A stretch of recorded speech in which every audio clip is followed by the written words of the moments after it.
ये मनुवादियों का संगठन है, ये किसी के नहीं है। ठाकुरों का पतन कर रहे हैं, ठाकुरों को लड़ा रहे गुजरों से, ठाकुरों को लड़ा रहे दलित से, ठाकुरों को लड़ा रहे सिखों से। आज ठाकुरों के साथ कौन खड़ा होगा जब ठाकुरों के ऊपर ये चढ़ाई चढ़ेंगे? अरे ये गद्दार है, षड्यंत्रकारी हैं, ये ब्राह्मणों के भी नहीं है। जो आरएसएस में है वो देश है, जो आरएसएस में नहीं है वो गद्दार है। चाहे ठाकुर हो, चाहे पंडित हो, चाहे बनिया हो, चाहे उद्योगपति हो, चाहे गरीब हो, आरएसएस का बिल्ला लगा लो तो भारतीय। ये वो लोग हैं अंग्रेजों की चड्डी दी हुई पहन रहे हैं और खुद को राष्ट्रभक्त कह रहे हैं, और जिनने बलिदान दिया उन्हें गद्दार कहते हैं। हिंदू राष्ट्र चाहिए आपको? घंटा हिंदू राष्ट्र का चाहिए? हिंदू राष्ट्र हमारे पूर्वजों ने नहीं करा, हमारे ना महाभारत में ना रामायण में। इन दो कौड़ी के लोग जिनने देश लूट लिया, इनके कहने पे हिंदू राष्ट्र के नाम पे हम अपने संविधान के साथ नंदन ठाकुर क्यों कर रहे हैं? चोर है। और इतने बड़े संत, अबे राजनीतिक पार्टी बनाई थी, भाग गया था विदेश। जैसे आरएसएस ने इस पे चोट मारी, विदेश भाग गया था आने के लिए, मोदी मोदी मोदी करने लग गया था। ऐसे चोरों को तुम कई लोग बांट रहे हैं। ये हमारे सनातन धर्म के दलाल हैं। इनको जैसे धीरेन्द्र शास्त्री से तुम हमारे मतलब सनातन धर्म का मालिक बना रहे हो। हम राजपूत है, बेवकूफ नहीं है। हम जानते गुरु कौन है, हम जानते कौन धर्म अधिकारी है। बीजेपी बताएगी हमें कौन धर्मगुरु है, ये झूठे बताएंगे हमें कौन धर्मगुरु है। ये मक्कार आर्थिक सलाहकार है और संविधान पे टिप्पणी कर रहा है। अरे ये फालतू के लोग हैं, इन्हें कोई जानकारी नहीं है, देश के साथ मजाक कर रहे हैं। बाबा साहेब के संविधान विरोधी लोग हैं ये कैसे कर सकते हैं संविधान में संशोधन? आप बताइए, ये नकल है। अपने विभाग को देखो, आर्थिक स्थिति कितनी कमजोर है भारत की। नोटबंदी का क्या आर्स हुआ, कह रहे थे बड़े अच्छे परिणाम आएंगे, आज बेरोजगारी इतनी है। नोटबंदी संविधान पे क्यों बोल रहे हैं ये? आप तानाशाही है, मदर ऑफ डेमोक्रेसी। भारत लोकतंत्र की जननी है, तभी तो मणिपुर में जननियों का क्या हाल हुआ, क्या हुआ, क्या हो रहा है देश में। मनीषा वाल्मीकि के साथ क्या हुआ प्रियंका रेड्डी के साथ क्या हो रहा है, हमारी बहन रितु सिंह के साथ। पीएचडी किए हुए हैं और प्रचार्य जी है जो कम योग्यता है, जो प्रिंसिपल है सरतार रॉय, उनकी वो सस्पेंड कर दिया उन्होंने जातिवाद के, क्योंकि दलित है वो। मनसा क्या मदर ऑफ डेमोक्रेसी है, ये लोकतंत्र की आजादी है। पूछना चाह रहे हैं आपसे हम, ये अच्छे दिन पैर धोते थे, वोट मांगने गए थे, तब जे लंबतदार नरेंद्र मोदी, समझे, जो अपने आप को कभी दलित कहने लगे जाते हैं, कभी पठान कहने लगे जाते हैं। अबे क्या है ये फिल्म क्या है ये?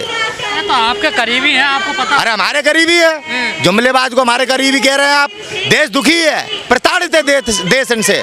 आज देश ये चाह रहा है चुनाव कब हो, नरेंद्र मोदी की जमानत करने के लिए घूम रहा है आज उत्तर प्रदेश। आओ अब की बार बनारस में तो चुनाव करवाते रहे, 1 नेशन 1 इलेक्शन। फिर वही बात, एक देश फालतू का काम। एक देश एक चुनाव कैसे करवा लेंगे, पहले भी तो हुए थे। तो फिर मनसा क्या है इसके पीछे? बहुत बड़ा देश है ये, यहाँ एक देश एक चुनाव नहीं चल पाएगा। नकल करने को फिर रहा है, बताते हैं गुलामी की वो मिटाना चाहता हूँ स्मृतियाँ। अब दूसरे की नकल कर रहे हो, क्या तो विश्वगुरु बनाएंगे, नकलची विश्वगुरु बनाएंगे। अब पप्पू लोग हैं, फालतू के लोग हैं ये, इनकी बातों में अगर देश आएगा तो आने वाले दिनों में बेटियों को कपड़े पहनने पर टैक्स देना पड़ेगा, जैसे मार्कंडे वर्मा लेता था ऐसे टैक्स देना पड़ेगा। जो आरएसएस महिला विरोधी है, महिलाओं का सम्मान करते हैं, कहाँ महिलाओं को नंगा घुमाते हैं तो नेट बंद कर देते हैं। और जो खबर बता दे कि जिसने वीडियो क्लिप बता दी देश में कि ये हो रहा है मणिपुर में, उसके ऊपर कार्रवाई हो रही है, समझ गए। महिलाओं का सम्मान करते हैं, जब महिलाओं का सम्मान हो रहा होगा जो रितु सिंह के साथ हुआ है।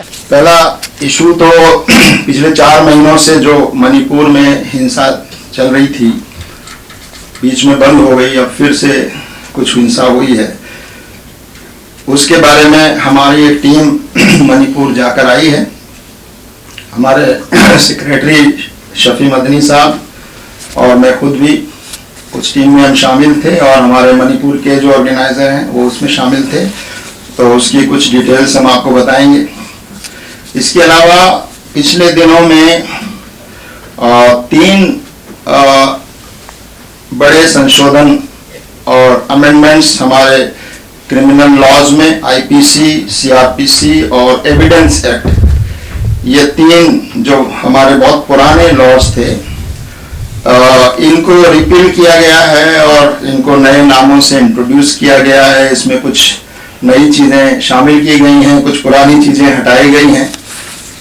तो उसमें क्या पॉजिटिव है और क्या ऐसी चीज़ें हैं जिनसे हमको अंदेशा है, एप्रीहेंशंस हैं, उनके बारे में भी हम बात करेंगे। हमारे मीडिया सेक्रेटरी सुहेल केके साहब उसके बारे में बताएंगे आपको।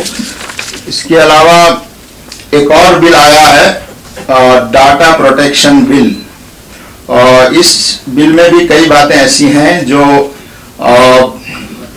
हमारे लिए एक संदेह पैदा करती हैं, और जो हमारी पर्सनल प्राइवेसी है सिटीजन्स की, उसको कमज़ोर करने वाली चीज़ें हैं। उस पर भी हमारे सेक्रेटरी साहब आपको बताएंगे। पिछले दिनों यूपी में एक स्कूल में एक घटना हुई जिसमें एक छोटे स्कूल के बच्चों को, जिसमें एक मुस्लिम बच्चे को वहाँ की प्रिंसिपल के ज़रिए से उसकी पिटाई करवाई गई और वो वीडियो वायरल हुआ।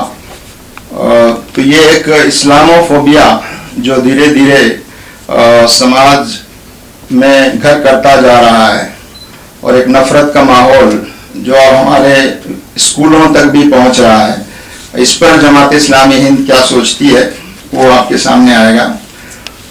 और हिमाचल प्रदेश में इस महीने, पिछले महीने बहुत ज़्यादा बारिश होने से वहाँ लैंडस्लाइड हुई है और बहुत नुकसान हुए हैं, बाढ़ आई है और काफ़ी तबाही वहाँ पर हुई है। उसके बारे में कुछ बातें यहाँ रखी जाएंगी। और G20 समिट जो दिल्ली में बहुत जल्दी होने वाला है, उसकी पूरी तैयारियां हैं, तो उसके बारे में भी कुछ बातें यहाँ हम पेश करेंगे। मणिपुर के बारे में, क्योंकि वहाँ हमारी टीम जाकर आई है और तकरीबन 4 महीने हो गए हैं वहाँ। 3 मई से वहाँ हिंसा का एक दौर शुरू हुआ और वहाँ